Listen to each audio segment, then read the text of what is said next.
હવે તો અમથાલાલ જ હશે. Ding ding ding ding ding ding ding ding. I'm a king, but I pop, I'm a saint. They call me a bad man, that's a fucking good thing. Mama said swing back when another આવો, જય શ્રી કૃષ્ણ. જય શ્રી કૃષ્ણ. જય શ્રી કૃષ્ણ. જય શ્રી કૃષ્ણ. પાણી લાવું કુમાર? એમાં કોઈ દી પૂછવાનું હોય? ના ના બા, પાણી નથી પીવું. તમાર ગાડી રિપેર થઈ જઈ? હા બાપુજી, એક મિકેનિકલ બોલાવવો પડ્યો પણ થઈ ગયું. અમથાલાલને કોન્ટેક્ટ કેટલા, એક ફોન જ ગમે એ હાજર થઈ જાય. હા બા, આપણે પૈસા ભલે ઓછા કમાયા છીએ પણ નામ કમાયા છીએ. આપણે જ ના માલ કમાયા કે ના નામ કમાયા, અને આખી જિંદગી જતી રહી આમ નામ ઢૈડા કરવામાં. રમીલા, થોડીક ચા મૂકજે. હા પણ ઇલાયચી વાળી બનાવજે, અમથાલાલને આદુ વાળી નથી ભાવતી. બા તમને તો ખબર છે ને કે મને તમારા હાથની જ ચા ભાવે છે, એટલે તો રસ્તામાં ભાઈબંધોએ કીધું તોય મેં ના પાડી.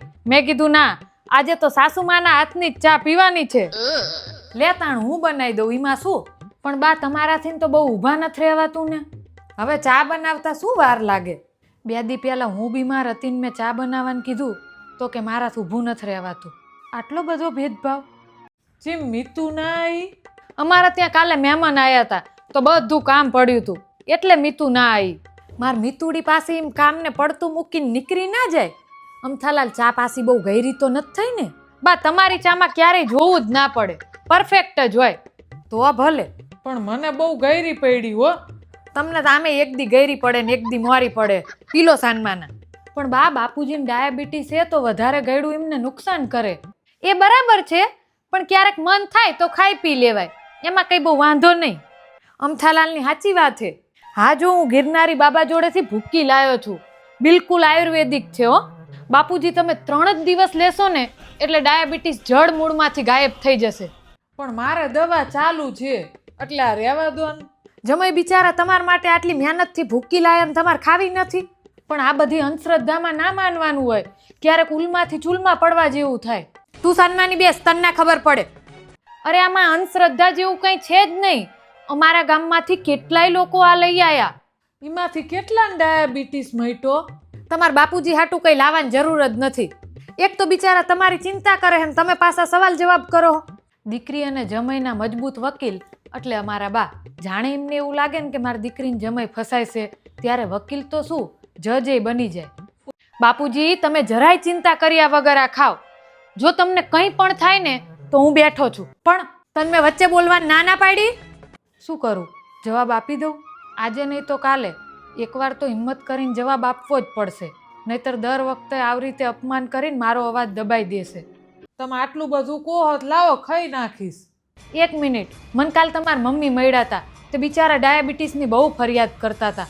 મને કે હમણાં તો બહુ ડાયાબિટીસ વધી જાય છે, તો આ ભૂકી રહી ને એ પહેલાં તમારા મમ્મીને ખવડાવો, એમને ફેર પડે ને તો પછી બાપુજી માટે મોકલાવજો. અને આમે તમારી પહેલી ફરજ તો તમારા મમ્મીની જ આવે ને, બાપુજી માટે તમે બેઠા હી.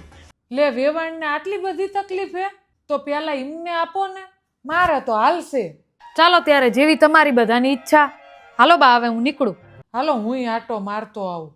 રમલી તારામાં આટલી હિંમત આવી ક્યાંથી? સાચી વાત, અત્યાર સુધી મારામાં હિંમત નથી પણ હવે જ આવી છે. બંથા, તને ના ખબર પડે એટલે શું, હું આ ઘરની સભ્ય નથી? મેં ના પાડી કે વચ્ચે તું ના બોલતી તો શું કામ બોલી? અમથાલાલને કેટલું ખોટું લાગ્યું હશે.